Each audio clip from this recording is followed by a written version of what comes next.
গতকাল কোচবিহারের রাজ্যের বিরোধী দলনেতা শুভেন্দু অধিকারীর কনভয়ে যে হামলা চালিয়েছিল তৃণমূল কংগ্রেস তারই প্রতিবাদে জামালপুরে পথ অবরোধ ভারতীয় জনতা পার্টি বিজেপির পক্ষ থেকে।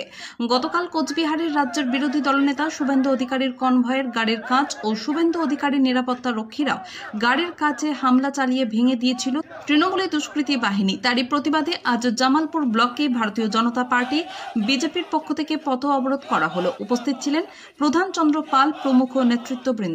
আমরা শুনে নেব আজকের এই রাজ্যের বিরোধী দলনেতা শুভেন্দু অধিকারীর উপর হামলা চালানোর ঘটনায় পথ অবরোধ নিয়ে জামালপুর ব্লক ভারতীয় জনতা পার্টি বিজেপির পক্ষ থেকে কি জানানো হচ্ছে। জামালপুর থেকে সুব্রত চক্রবর্তীর রিপোর্ট, MBS নিউজ।